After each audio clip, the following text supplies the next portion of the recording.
Hello everyone, कैसे हैं आप सब लोग। आज की ये वीडियो जो है उसमें हम कुछ मार्केट के एनालिसिस कर लेते हैं कि आज पूरा दिन मार्केट ने क्या किया और कल की क्या एक्सपेक्टेशन हो सकती है। उसी के हवाले से ये वीडियो मैं बना के ग्रुप में शेयर कर रहा हूँ और साथ ही साथ मैं चैनल पे भी अपलोड कर लूँगा। अगर कोई भी दोस्त या कोई भी अपना ग्रुप का बंदा है या अपना यूट्यूब का फॉलोअर है, तो अगर वो वीडियो देखना चाहे तो वो डायरेक्ट जाके यूट्यूब से भी देख सकता है और ग्रुप में भी ऑटोमेटिकली उसको मिल जाएगा वीडियो। तो देखिए, आज का अगर हम एनालिसिस करते हैं, ये 15 मिनट का चार्ट है। हम पहले जाते हैं 4 घंटे के चार्ट पे, सही है।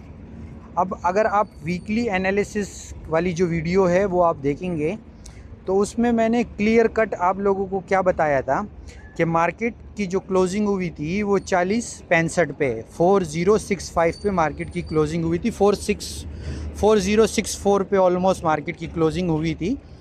और मार्केट जब ओपन हुआ तो मार्केट ने तकरीबन कोई 60-70 पिप्स मतलब $5-6 ऊपर से मार्केट ओपन हुआ, सही है। 71 पे मार्केट ओपन हुआ, सही है।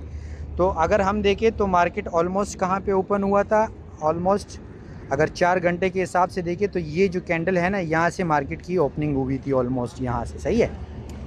अब यहाँ से जब मार्केट की ओपनिंग हुई तो मार्केट ने फिर उस एरिया में ऑलमोस्ट मतलब रात के 3:30 बजे से लेके मार्केट ने सुबह के 10-10:30 बजे तक कंटिन्यूसली उसी एरिया में मार्केट ने कंसोलिडेशन किया, ऊपर नीचे होता रहा।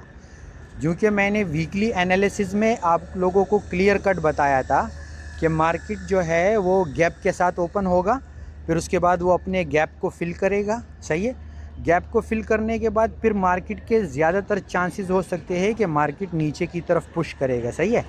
क्यों कि नीचे की जो लिक्विडिटी है वो पेंडिंग पड़ी हुई थी, और वो लिक्विडिटी कहाँ पे पेंडिंग पड़ी हुई थी, वो लिक्विडिटी हमारे पास यहाँ पे पेंडिंग पड़ी हुई थी, सही है।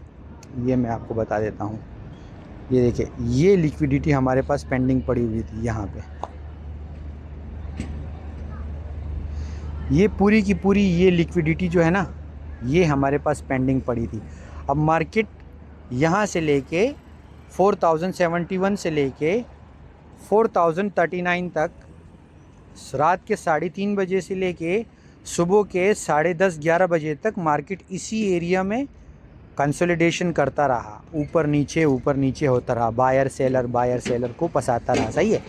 बट मार्केट की जो हमारी एक्सपेक्टेशन थी वो क्या थी, वो बुलिश ही थी। तो मार्केट ने फिर क्या किया, मार्केट ने फिर नीचे से बायर को चांस दिया और बायर ने मार्केट को आहिस्ता ऊपर लेकर गया। और हमारे पास जो 4075 का जो लेवल था, ये वाला जो लेवल है, ये जो लेवल है, सही है, ये लेवल हमारे पास एक बहुत स्ट्रॉन्ग रेजिस्टेंट बन चुका था। लास्ट टाइम भी ये एक बहुत स्ट्रॉन्ग रेजिस्टेंट था और इस बार भी ये एरिया हमारे लिए बहुत स्ट्रॉन्ग रेजिस्टेंट बना हुआ था।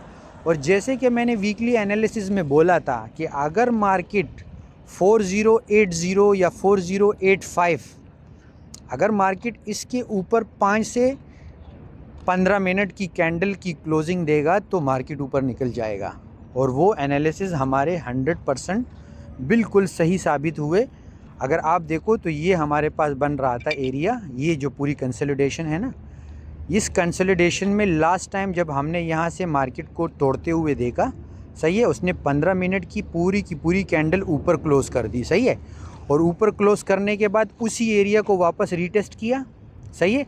ये जो साथ ही इस कैंडल के साथ ही जो हमारी रेड कैंडल बनी हुई है, ये रेड कैंडल ने इसको वापस नीचे से रीटेस्ट किया। और रीटेस्ट करने के बाद मार्केट जब वहाँ से ऊपर निकला है तो अभी तक मार्केट नीचे वापस नहीं आया।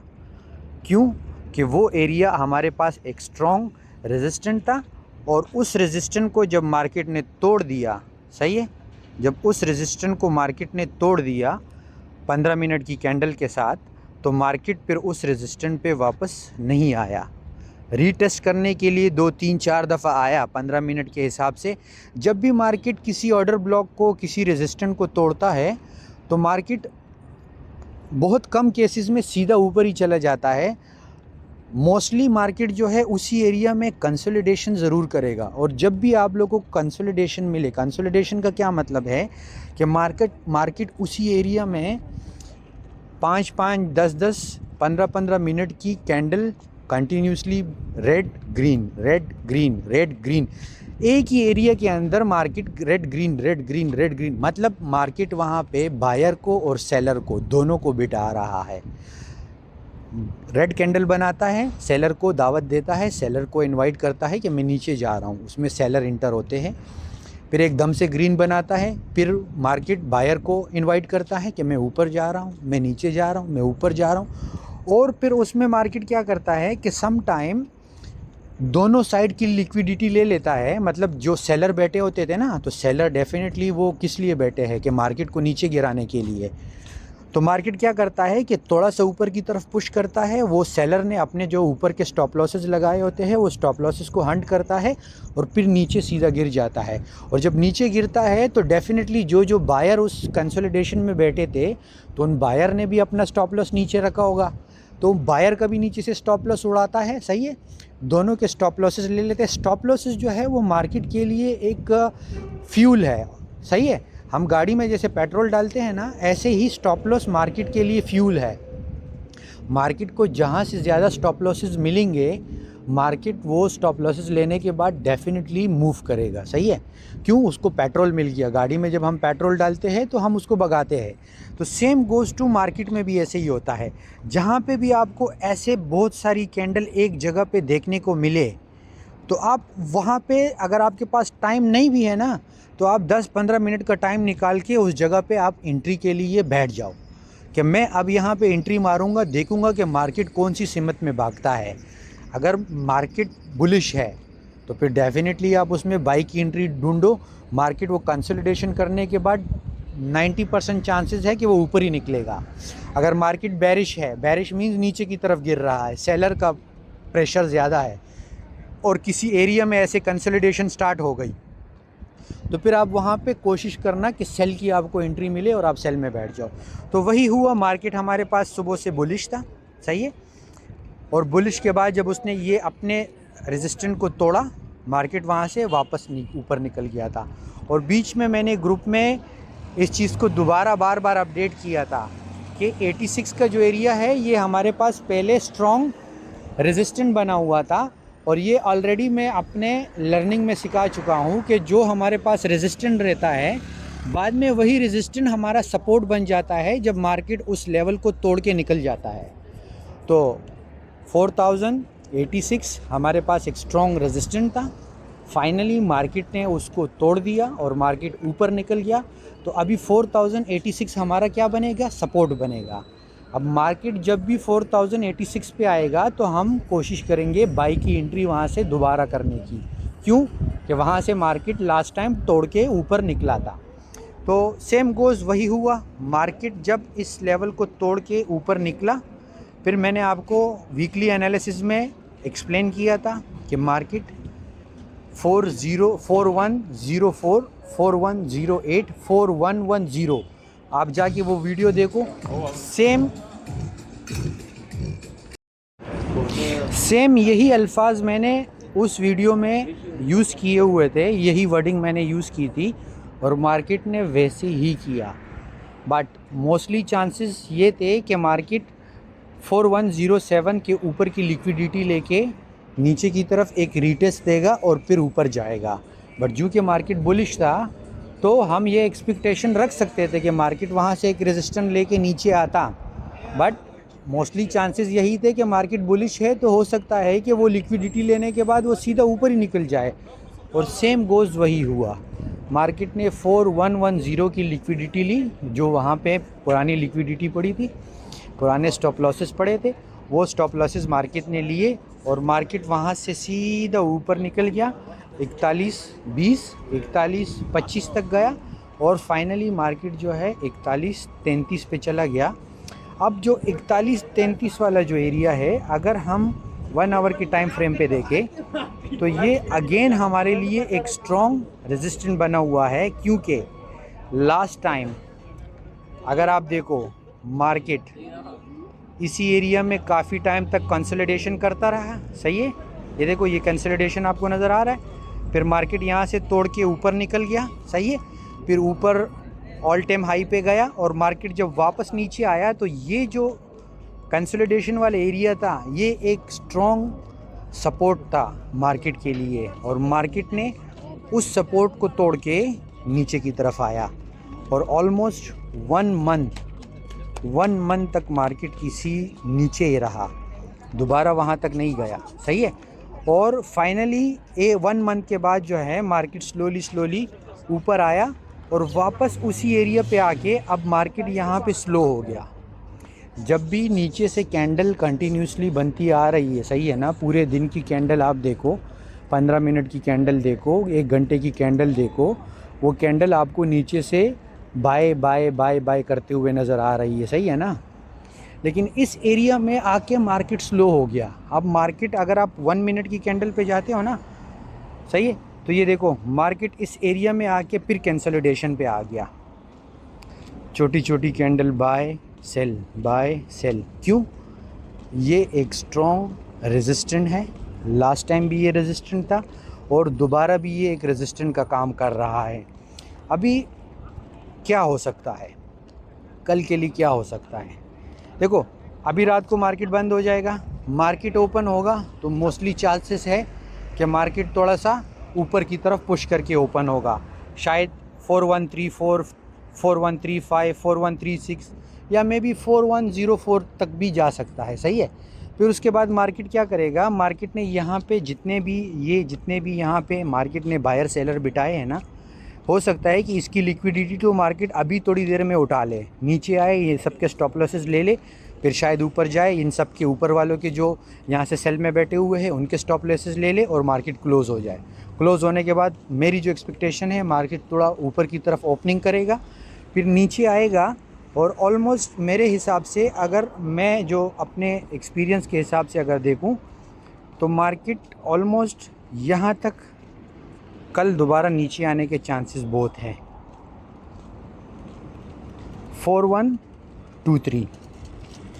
4123 तक मार्केट नीचे आ सकता है और उसके बाद मार्केट वापस ऊपर जाएगा। और कल के दिन में ज़्यादा चांसेस है कि मार्केट 4160 तक मूव कर सकता है और वहाँ तक जितनी भी लिक्विडिटी है पुरानी वो भी ले सकता है, और जो वो पूरे दिन में नए बायर सेलर को बिठाएगा उसकी लिक्विडिटी भी मार्केट इस दौरान में, इस पूरे ड्यूरेशन में खाने की कोशिश करेगा। फ़िलहाल के लिए मार्केट बुलिश है। आज का पूरा दिन बुलिश में क्लोज़ हुआ और बहुत स्ट्रॉन्ग बुलिश कैंडल बनाई है। जब भी मार्केट बुलिश होता है तो नेक्स्ट डे की एक्सपेक्टेशन बुलिश ही रहती है, जब भी मार्केट बैरिश होता है नेक्स्ट डे की एक्सपेक्टेशन बैरिश ही रहती है। सही है, बट वो डिपेंड करता है मार्केट पे, न्यूज़ क्या आ रहे हैं मार्केट में, उस दिन पे मार्केट में कितने बायर्स कितने सेलर इंटर हुए हैं, ये सारी चीज़ें जो है मानी रखती है। सही है, तो वो तो कल ही देखा जाएगा। बट आज के जिस तरीके से मार्केट ने बुलिश ट्रेंड में मूव किया, उसकी एक्सपेक्टेशन के हिसाब से मैं कल के लिए भी मार्केट में बुलिश हूँ। मार्केट जितना भी नीचे आए बाई की एंट्री तलाश करो। बाई की एंट्री तलाश करने के लिए आपको सपोर्ट और रेजिस्टेंस मार्क करके रखने हैं। जितने भी आपके पास ऑर्डर ब्लॉक आ रहे हैं, ऑर्डर ब्लॉक का मैं अलग से वीडियोस बनाऊंगा, आप लोगों को बताऊंगा ऑर्डर ब्लॉक को कैसे पहचानते हैं, कितने किस्म के ऑर्डर ब्लॉक होते हैं, वो सब चीज़ें मैं वीडियो में प्रॉपरली एक्सप्लेन करूंगा। अभी के लिए हमारे पास मार्केट का एक बाइंग एरिया जो है वो ये 4123 एक बाइंग एरिया है। बाय हमेशा ग्रीन में होता है तो मैं इसका कलर ग्रीन करके मार्क कर देता हूँ। सही है, दूसरा हमारे पास बाई की एंट्री कहाँ पे बन सकती है, बाई की दूसरी एंट्री जो हमारे पास है वो हम यहाँ पे थोड़ा सा रिस्की होगा। अगर बहुत सेफ जोन में आपको बताऊँ ना तो ये एक सेफ जोन है 4100, या इससे $2-3 नीचे भी हो जाए तो मुश्किल नहीं है। सही है, और उसके बाद जो हमारे पास जो पुराना रेजिस्टेंट था और जो अभी हमारा सपोर्ट बन गया है जिसको हम 4086 बोल रहे हैं, वो जो एरिया है वो भी हमारे पास एक बाइंग अपॉर्चुनिटी है, वहाँ से मार्केट को दोबारा बाय करने की कोशिश करो। अगर वहाँ पे आपको प्राइस मिलता है तो डेफिनेटली आप बाय करो। थोड़ा सा नीचे करके अपना स्टॉप लॉस रख लो। स्टॉप लॉस के बिना कभी भी ट्रेड मत करो। मैं ये अपने जितने भी यूट्यूब्स के सब्सक्राइबर है, यूट्यूब्स के देखने वाले हैं या ग्रुप के जितने भी मेंबर हैं, उन सबको हमेशा मैं यही बोलता हूँ कि देखो, स्टॉप लॉस एक बहुत ज़रूरी चीज़ है। जब ये जो ट्रेडिंग बनाने वाले हैं या जब से ये ट्रेडिंग स्टार्ट हुई है और उन्होंने जब स्टॉप लॉस का एक फैक्टर इसमें रखा हुआ है, तो उसके पीछे कोई मकसद तो होगा ना। हर एक चीज़ का कोई मकसद होता है, वैसे ही कोई ये मतलब इसमें नहीं यूज़ कर रहा। स्टॉप लॉस का सिंपल यही मतलब है, आपके लॉस को स्टॉप करना। आपका नुकसान हो रहा है, $100 है आपके अकाउंट में, आपने $10 गंवा दिए, अब $90 बचे हुए हैं। अब स्टॉप लॉस नहीं होगा तो वो 90 से 80, 80 से 75, 75 से 70, मार्केट जितना नीचे आएगा वो आपके बैलेंस को काटा जाएगा और एक टाइम पे ख़त्म हो जाएगा। बट अगर आपका $10 में स्टॉप लॉस लगा हुआ है तो मार्केट क्या करेगा, ज़्यादा से ज़्यादा आपके $10 लेके चला जाएगा ना। बट आपके पास $90 बच जाएंगे नए ट्रेड के लिए। हो सकता है उसके बाद आप 2-3 ट्रेड लगाओ, वो आपको $30 का प्रॉफिट बना के दे दे, तो आपका पुराना 10 भी आ गया, साथ में 20 का प्रॉफिट भी आ गया, क्योंकि आपके पास $90 थे तभी आपने ट्रेड किया ना। बट अगर आप स्टॉप लॉस नहीं यूज़ करते हो और मार्केट आपके 100 के 100 ले जाए, उसके बाद आपको एक बहुत अच्छी अपॉर्चुनिटी मिले जहाँ से मार्केट ने बस उठना ही उठना है, या बहुत अच्छी अपॉर्चुनिटी सेल की मिले जहाँ से मार्केट बस गिरते ही जा रहा है और आप मार्केट में सेल लेना चाहते हो, बट आपके पास कैपिटल ही नहीं है। तो इसीलिए टीपी का यूज़ अगर कोई नहीं भी करता तो मैं उसके साथ मतलब किसी जगह पे एग्री हो सकता हूँ, हालांकि टीपी भी बहुत ज़रूरी है। बट अगर स्टॉप लॉस का यूज़ नहीं करते हो तो आप अपने साथ ज़्यादती कर रहे हो, अपने कैपिटल के साथ ज़्यादती कर रहे हो। स्टॉप लॉस इंतहाई ज़रूरी चीज़ है। जब भी मार्केट में ट्रेड करने लगो तो अपने प्रॉफिट से पहले अपने नुकसान को बुक करके छोड़ दो। अगर एक ट्रेड में आपको $10 चाहिए तो आप $5 का नुकसान भी एक्सेप्ट करना सीखो। जब आप मार्केट में रिस्क लेके जाओगे ना कि ठीक है भाई, मैं $10 का प्रॉफिट इससे लूँगा, बट अगर मेरे 5 जाता भी है तो मुश्किल नहीं है, तो वो कॉन्फिडेंट आपके अंदर आएगा और आप ट्रेड करोगे और आपको प्रॉफिट ही होगा। लेकिन अगर आपके अंदर वो कॉन्फिडेंट है ही नहीं, आपको पैसे गंवाने का डर है, वो जूँ ही माइनस में आता है और आप पटक से बंद कर देते हो, स्टॉप लॉस का वेट ही नहीं करते हो, तो वो चीज़ जो है ना वो आपको ट्रेडिंग करने से रोकता है। सही है, तो हमेशा स्टॉप लॉस का यूज़ करो। मार्केट के जितने भी लेवल है उसको मार्क करके रखो। अभी देखो, मैंने आपके सामने ये लेवल मार्क करके रख दिए, सही है। मैं अभी इस लेवल को नहीं छेड़ूंगा, ये लेवल ऐसे ही लगे रहेंगे।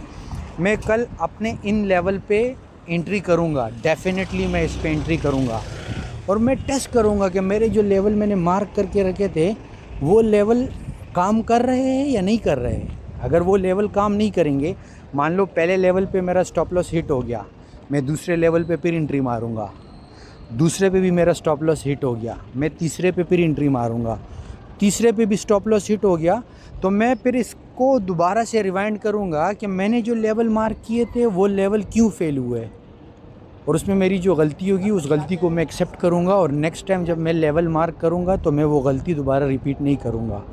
तो गलती से हमेशा इंसान सीखता है और ट्रेडिंग जो है ना वो आपको बहुत कुछ सिखा देगा। सिर्फ पैसे कमाने के लिए नहीं कि आप बस इधर से कैंडल के बारे में सीख जाओगे, सपोर्ट रेजिस्टेंस के बारे में सीख जाओगे, ऑर्डर ब्लॉक, एफवीजी, चौक, पोस्ट जितने भी है, आईसीटी, एसएमसी, आप सब कुछ सीख जाओगे तो आप बोलोगे कि यार मैंने ट्रेडिंग से बहुत कुछ सीख लिया। नहीं, सबसे ज़रूरी चीज़ पेशेंस। अगर आप एक ट्रेडर बनते हो तो आपके अंदर सब्र आएगा। क्यों? जब आप ट्रेड लगा के 2-2 घंटे उस ट्रेड के लिए आप बैठोगे ना और आप वेट करोगे कि भाई स्टॉप लॉस तो हिट नहीं हुआ, तो मैं वेट करूंगा कि या तो स्टॉप लॉस जाएगा या टीपी आएगी, तो वो चीज़ आपके अंदर डेवलप होगी। दूसरा, आपका जब पैसा आप गवाओगे और आप बार बार उस मार्केट में दोबारा इंटर होगे तो आपका हौसला भी साथ में बढ़ेगा कि यार मैं पैसे गवा रहा हूँ लेकिन मुझे फिर भी उस मार्केट के ऊपर ट्रस्ट है कि वो मार्केट मुझे मेरा पैसा वापस देगा, और आप उसी कॉन्फिडेंट के साथ और चीज़ें सीखते हो और बार बार उस ट्रेड में एंटर होते हो तो आपका हौसला बढ़ेगा, आप में सब्र आएगा, आपका हौसला बढ़ेगा। और सबसे